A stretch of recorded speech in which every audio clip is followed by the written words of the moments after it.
इस वक्त मुत्तहिदा अरब अमारात में 7, पाकिस्तान में 8, भारत में 8:30, बांग्लादेश में 9 और यहाँ लंदन की घड़ियों में सह पहर के 4 बजा चाहते हैं। पेश खिदमत है हालात हाजिरा का प्रोग्राम सैरबीन।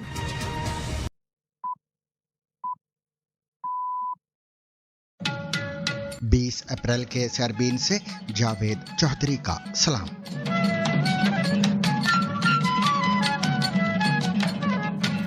आबनाए हुर्मुज़ में अमरीकी कार्रवाई, ईरानी कार्गो जहाज को तहवील में ले लिया गया। ईरान की इसे मुसल्लह बहरी कज़ाकी करार देकर जवाब देने की धमकी। चीन का अमरीकी इक़दाम पर इजहार तशवीश, कहा खित्ते में कशीदगी कम करने के लिए मुज़ाकरात होना चाहिए।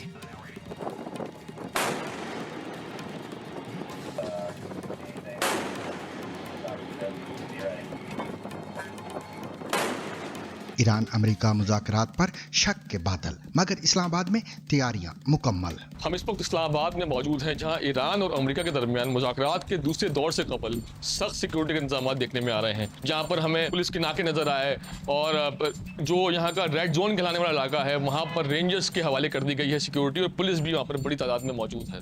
जानिए मुज़ाकरात में वो कौन से 5 नुकात हैं जिन पर फ्रीकैन किसी तरह की लचक दिखाने को तैयार नहीं। कि बहुत से मौज़ूआत पर मुफाहमत हो गई थी, मगर 2-3 अहम बातों पर फरीकैन मुत्तफिक नहीं हो सके थे और यही बातें मुज़ाकरात के बेनतीजा होने का सबब बनी। नेतन्याहू की इस्राएली फौजी की जानिब से हजरत ईसा के मुजस्मे पर हमले की मजम्मत। History proves that unfortunately and unhappily Jesus Christ has no advantage over Genghis Khan. Malaysia के बोर्नियो जजीरे की बस्ती में लगने वाली खौफनाक आग ने कम से कम 1000 घरों को जलाकर खाक कर दिया।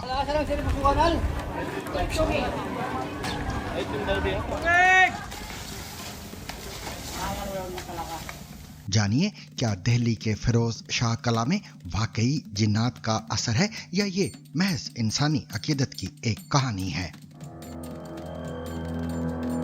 ये कोटला फिरोज शाह कहलाता है। यहाँ पे जिन्नात बुजुर्ग बाबाओं का बसेरा है। जिन बिन तो होते नहीं, जितने भी जिन और भूत हैं वो तो हमारे सर में हैं। इसके अलावा मजीद खबरें भी आज के सैरबीन में शामिल रहेंगी, मगर हमेशा की तरह पहले अहम आलमी खबरों का खुलासा।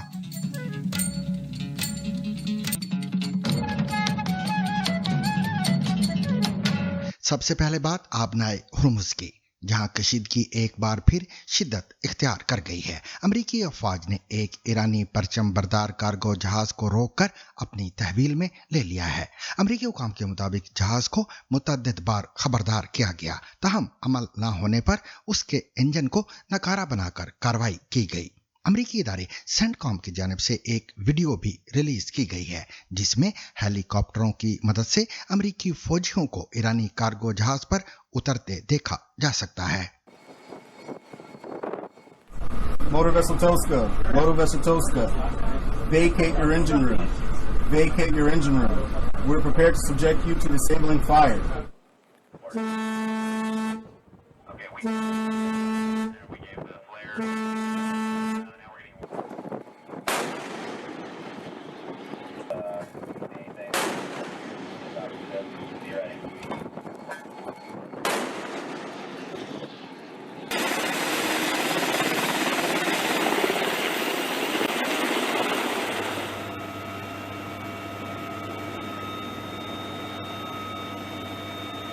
दूसरी जानिब ईरान ने इस इकदाम को जंग बंदी की खुली खिलाफवर्जी और मुसल्लह बहरी कज़ाकी करार देते हुए कहा है कि इसका जवाब दिया जाएगा। ईरानी हुकाम का कहना है कि अमेरिका खित्ते में कशीदगी को हवा दे रहा है और अमन के लिए संजीदा नहीं। इस वाक़े के बाद ईरान की जानिब से अमेरिकी बहरी जहाज़ों को ड्रोन्स के जरिए निशाना बनाने के दावे भी सामने आए हैं, ताहम किसी बड़े नुकसान की तस्दीक नहीं हो सकी। दूसरी जानिब सिफारती पेशरफ्त भी जारी है। अमरीकी सदर डोनाल्ड ट्रंप ने तस्दीक की है कि अमरीका का एक आला सतही वफ्द ईरान के साथ मुज़ाकरात के लिए आज इस्लामाबाद पहुंच रहा है। ताहम ईरान ने वाज़ेह किया है कि वो फिलहाल इन मुज़ाकरात में शिरकत का कोई हतमी इरादा नहीं रखता। ईरानी मौक़िफ़ के मुताबिक जब तक अमरीकी बहरी नाकाबंदी ख़त्म नहीं होती बातचीत मुमकिन नहीं। इस्लामाबाद में इन मुमकिना मुज़ाकरात के पेश नज़र सिक्योरिटी के सख्त इंतजामात किए गए हैं। रेड जोन में सरकारी और निजी दफातर और तालीमी इदारे बंद कर दिए गए हैं, जबकि अहम शाहराहों पर आमदोरफ्त महदूद है। उधर चीन ने भी सूरत हाल पर रद्द-ए-अमल देते हुए अमरीकी इक़दाम पर तशवीश का इजहार किया है। चीनी वज़ारत ख़ारिजा के तर्जुमान का कहना है कि ईरान और अमरीका को फौरी तौर पर मुज़ाकरात की तरफ वापस आना चाहिए ताकि खित्ते में इस्तेहकाम बरकरार रखा जा सके। माहिरीन के मुताबिक इस कशीदगी का एक बड़ा पहलू चीन की ईरान से तेल की दरामदात भी है। दूसरी जानिब इस सूरत हाल के आलमी असरात भी सामने आने लगे हैं। अमरीकी कार्रवाई और बढ़ती हुई कशीदगी के बाद आलमी मंडी में तेल की कीमतों में वाज़े इजाफा हुआ है। माहिरीन के मुताबिक आबनाए होर्मुज की बंदिश या अदम इस्तेकाम आलमी तवानाई की सप्लाई के लिए एक बड़ा खतरा बन गया है, क्योंकि दुनिया का तकरीबन 20% तेल इसी रास्ते से गुजरता है। पाकिस्तान की सिफारती कोशिशें जारी हैं। वज़ीर आज़म शहबाज शरीफ ने ईरान के सदर मसूद पेज़ेश्कियान से टेलीफोनिक रब्ता किया है, जिसमें खित्ते की सूरत हाल और अमन की कोशिशों पर तबादला ख्याल किया गया है। वज़ीर आज़म का कहना है कि पाकिस्तान खित्ते में अमन और इस्तेकाम के लिए अपना किरदार अदा करता रहेगा। भारतीय अपोजिशन ने पाकिस्तान में होने वाले मुमकिना मुज़ाकरात को अपनी हुकूमत की खारिजा पॉलिसी के लिए एक धचका करार दिया है और कहा है कि पाकिस्तान को आलमी सतह पर एक नई अहमियत हासिल हो रही है। इस्लामाबाद में मुज़ाकरात के हवाले से तैयारियां जारी हैं। इस सिलसिले में अब तक की सूरत हाल जानिए हमारी इस रिपोर्ट में। हम इस वक्त इस्लामाबाद में मौजूद हैं, जहां ईरान और अमेरिका के दरमियान मुज़ाकरात के दूसरे दौर से कबल सख्त सिक्योरिटी के इंतजाम देखने में आ रहे हैं, जहां पर हमें पुलिस के नाके नज़र आए और जो यहाँ का रेड जोन कहलाने वाला इलाका है वहाँ पर रेंजर्स के हवाले कर दी गई है सिक्योरिटी, और पुलिस भी वहाँ पर बड़ी तादाद में मौजूद है। अगर हम बात करें शहर की ट्रांसपोर्ट की, तो जो रेड बस सर्विस है या जो मेट्रो बस सर्विस है वो जज़वी तौर पर इस्लामाबाद और पिंडी में बंद कर दी गई है। इस्लामाबाद से मुतसिल जो नूर खान एयरबेस है वहाँ पर अक्सर बड़ी शख्सियात उतरती हैं। अब से कुछ देर पहले हमने ये इत्तलात भी देखी कि जो अमेरिका की एडवांस टीम है ये वो टीम होती है जो किसी बड़ी शख्सियत के विजिट से पहले आती है और पेशगी इंतजाम करती है, वो भी यहाँ पहुँच चुकी है। इसके अलावा जो इस्लामाबाद का रेड जोन है वहाँ पर लोगों को कह दिया गया है कि वो अपनी नकलो हरकत को कम रखें। पिछली मरतबा जो मुज़ाकरात हुए थे गुज़िश्ता शनिचर को, वो सरीना होटल में हुए थे। वही सरीना होटल ये खाली करा लिया गया है। उसकी इंतजामिया ने वहाँ पर रिहाइश पजीर अफराद को ये कहा था कि पाकिस्तानी हुकूमत ने इस होटल को ले लिया है किसी बड़े इवेंट के लिए, तो वो दोपहर 3 बजे तक वो होटल खाली कर दें। जो हम बात करें पिछले 2-3 दिनों की, तो हमने देखा कि पाकिस्तानी हुक्काम की जानिब से गैर मुल्की दौरे देखने में आए। पाकिस्तान के जो फील्ड मार्शल हैं आसिम मुनीर, वो 3 रोज़ ईरान में रहकर आए, जहां उन्होंने ईरान की अस्करी और सियासी शख्सियात से मुलाकात की। इसके अलावा जो वज़ीर आज़म शहबाज शरीफ हैं वो तुर्की में थे, जहां पर उन्होंने एक कॉन्फ्रेंस में शिरकत की और दीगर जो शख्सियात वहाँ पर मौजूद थी उनसे मुलाकातें की हैं। मुज़ाकरात का जो पहला दौर था वो बेनतीजा ख़त्म हुआ था, लेकिन उस वक्त हमने देखा था कि इस बात पर इत्तेफाक हुआ था कि ईरान और अमेरिका आपस में पाकिस्तान की सालसी में बात करते रहेंगे। अब तक जो इन मुज़ाकरात की राह में 2 बड़ी रुकावटें हमें नज़र आई हैं, वो एक तो यूरेनियम है और दूसरी आबनाए हरमस। यूरेनियम के हवाले से सदर ट्रंप ये कह चुके हैं कि ईरान को वो जौहरी हथियार बनाने नहीं देंगे, लेकिन ईरानी सदर का दूसरी तरफ ये मौक़िफ़ है कि ईरान अपनी जौहरी ज़रूरियात पूरी करेगा। दूसरी बड़ी रुकावट जो हमें नज़र आती है वो आबनाए हरमस है। अमरीकी सदर ने ऐलान किया था कि वो वहाँ पर नाकाबंदी कर रहे हैं और वो नाकाबंदी अब तक जारी है, जिसके बाद ईरान की पासदार इनकलाब ने ऐलान किया कि अगर अमेरिका ये नाकाबंदी ख़त्म नहीं करता तो वो आबनाए हरमस को बंद कर देंगे, और यही देखने में आया कि आबनाए हरमस अभी तक बंद है। इसराइली वज़ीर आज़म बिन्यामिन नेतन्याहू ने जनूबी लेबनान में एक इसराइली फौजी की जानिब से हज़रत ईसा के मुजस्मे को नुकसान पहुंचाने के अमल की शदीद तरीन अल्फाज में मज़म्मत की है। नेतन्याहू का बयान उस तस्वीर के ऑनलाइन वायरल होने के बाद सामने आया है जिसमें एक इसराइली फौजी को हथौड़े से हज़रत ईसा के एक मुजस्मे पर वार करते हुए दिखाया गया है। Jesus Christ has no advantage over Genghis Khan. Because if you are strong enough, ruthless enough, powerful enough, evil will overcome good. Aggression will overcome moderation. So you have no choice.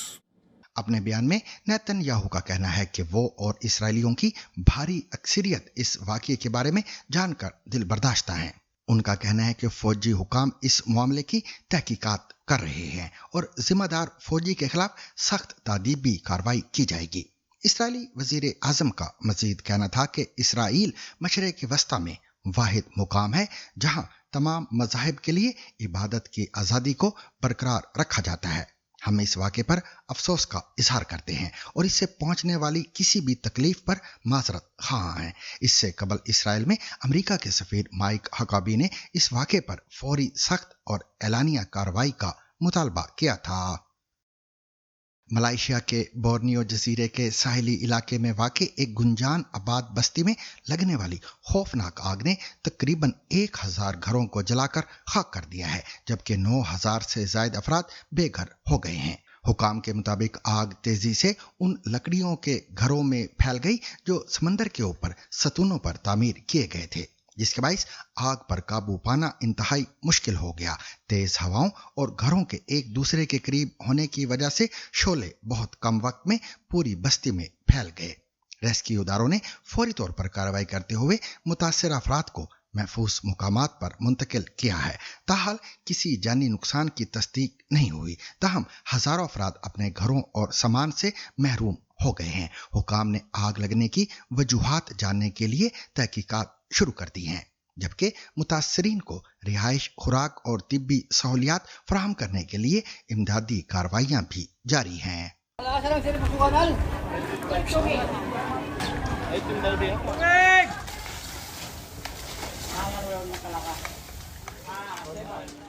सामीन, कहा जाता है कि दिल्ली के फेरोज शाह कला में जिन्नात का असर है। क्या ये वाकई हकीकत है या ये महज इंसानी अकीदत की एक कहानी? जानिए यहाँ की तारीख और यहाँ की मशहूर कहानियों की हकीकत सुहेल हाशमी के साथ। ये कोटला फिरोज शाह कहलाता है। यहाँ पे जिन्नात बुजुर्ग बाबाओं का बसेरा है।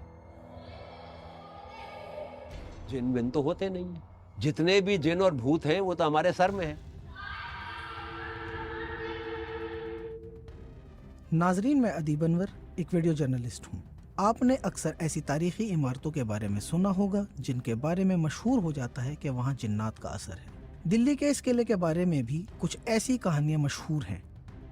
कारोबार से थोड़ा सा परेशान होकर के आया था, 1-2 बार ही आया, कारोबार चल गया और अब तक चल रहा है। मैं आई थी थोड़ा घर की प्रॉब्लम को सॉल्व हो जाए, तो वो मतलब अक्सर हो गया था ठीक, फिर आना छोड़ दिया था तो फिर वही प्रॉब्लम हो गई थी।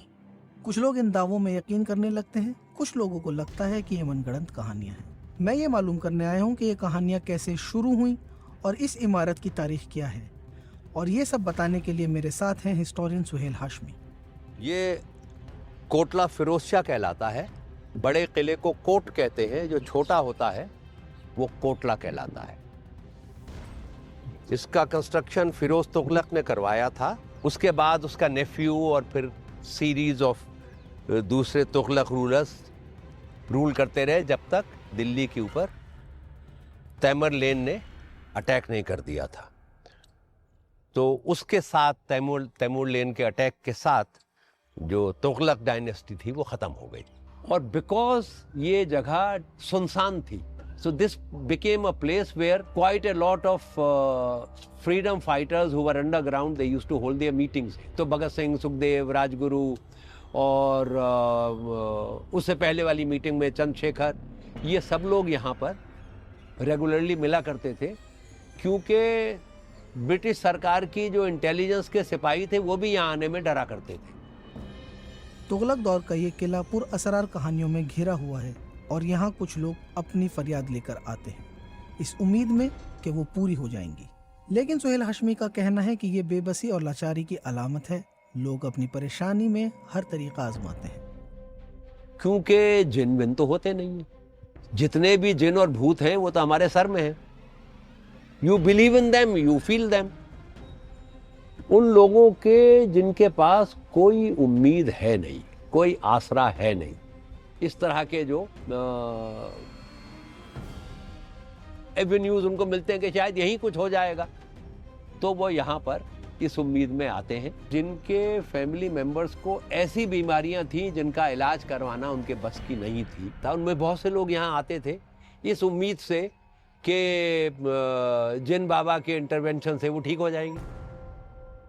मारो कैमरा नाट वाले बाबा पे। ये है नाट वाले बाबा, सबसे ज़्यादा पावरफुल, सबसे बड़े हैं यहाँ पे। इस किले में सबसे बड़े बुजुर्ग बाबा हैं। फिरोज शाह कोटला में एक तारीखी पिलर भी है जिसे हिस्टोरियन और जिन्नात में यकीन रखने वाले दोनों ही अहम मानते हैं, बस उनकी वजूहात अलग है। ये फिरोज तुगलक का महल था, पर इसकी एक और बहुत ज़्यादा इम्पोर्टेंस ये हो गई है कि इसके ऊपर एक अशोकन पिलर लगा हुआ है। फिरोज तुगलक ये शहर जब बन रहा था उस वक्त वो शिकार करने निकला था और उसको मेरठ के पास एक जगह है टोपरा, वहाँ उसको जंगल में ये पिलर दिखा। वो इस पत्थर की साख से इसके ऊपर जो कार्विंग थी उससे बहुत इम्प्रेस्ड हुआ और क्योंकि इस पे पॉलिश बहुत लाजवाब थी तो ये इस पूरे के पूरे पिलर को उतरवा के और उसने उसे दिल्ली ट्रांसपोर्ट किया।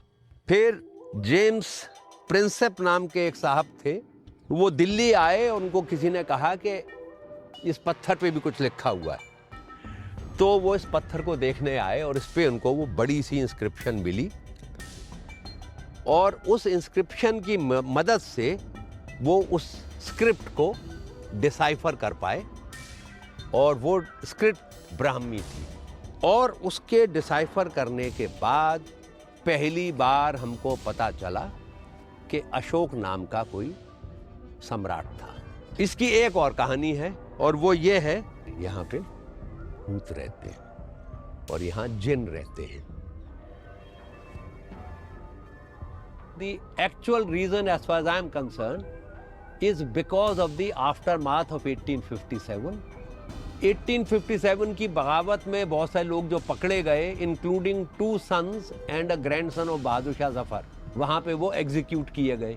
So many people were killed, so many people died unnatural death। और इस एरिया में बहुत सारे पीपल के पेड़ थे।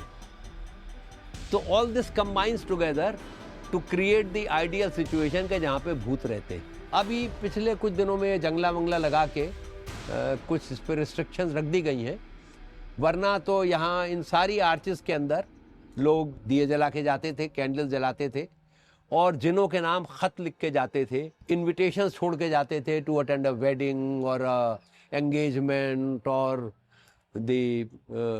किसी बच्चे का मुंडन है उसमें आप आइए वगैरह वगैरह। बहुत से लोग मानते हैं कि आर्कियोलॉजिकल सर्वे ऑफ इंडिया ने जिन्नात के असरात की कहानियों की वजह से इमारत के बाज़ हिस्सों को बैरिकेटिंग कर दी है, लेकिन महकमे की joint director general Nandini Sahu के मुताबिक ऐसा सिर्फ इमारत को महफूज रखने के लिए किया गया है। अशोकन पिलर आप समझ रहे हैं कि ये मैं 4th century 3rd century BCE की बात कर रही हूँ। तो ये अगर इतना पुराना यदि कोई चीज़ में रेगुलर जाके लोग उस पर हाथ लगा रहे हैं, वैंडलिज्म हो रहा है, तो इसके डीके होने के चांसेस ज़्यादा हैं, जल्दी डीके होगा। तो इस वजह से जब हम लोग साइट मैनेजमेंट प्लान हम लोग बनाते हैं किसी भी जगह का, तो हम ये सारी बातों को ध्यान में रखते हैं। और यदि इसके साथ में अनफॉर्चुनेटली कोई कहानी एसोसिएटेड हो गई तो एएसआई को नहीं पता वो, पर हम लोग एक्सेस पॉइंट्स उसी के हिसाब से रखते हैं जो इम्पोर्टेंट है, जो लोगों ने देखनी चाहिए और जो मॉन्यूमेंट के हिसाब से बचाई जानी चाहिए, उसके हिसाब से एक्सेस या इन एक्सेस पॉइंट्स डिसाइडेड होते हैं।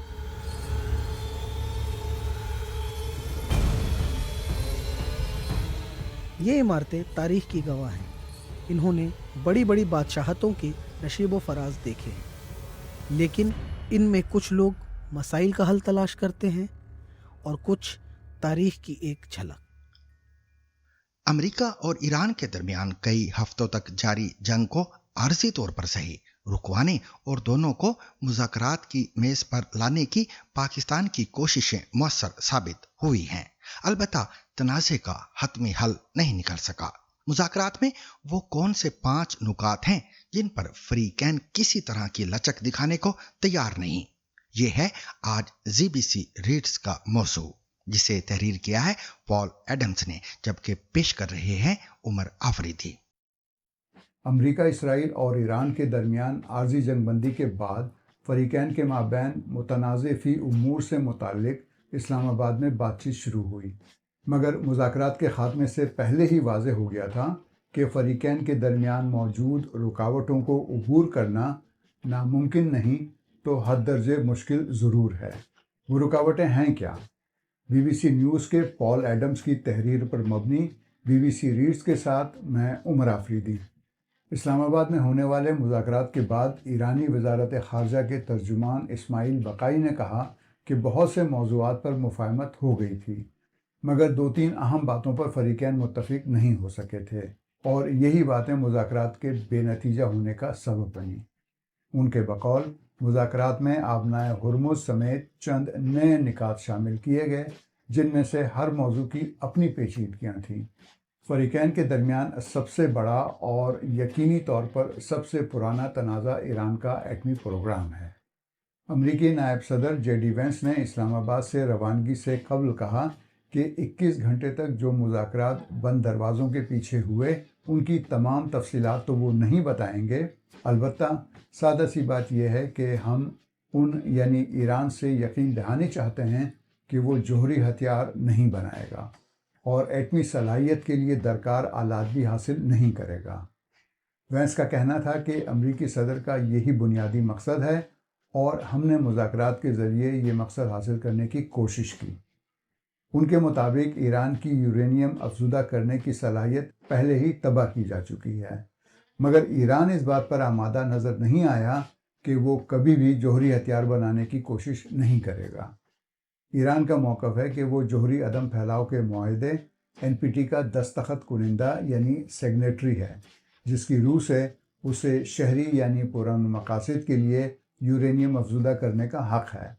یہ بات ان 10 نکات میں سے ایک ہے جن کے بارے میں ٹرمپ نے مذاکرات شروع ہونے سے پہلے کہا تھا کہ ان پر بات ہو سکتی ہے۔ ایران نے اپنا یہ مطالبہ واضح طور پر رکھا تھا کہ اس کا افزودگی کا حق بین الاقوامی طور پر تسلیم شدہ ہے۔ رپورٹس کے مطابق ٹرمپ کے 15 نکاتی پلان میں ہے کہ ایران اپنی سرزمین پر یورینیم کی ہر قسم کی افزودگی ختم کرے گا۔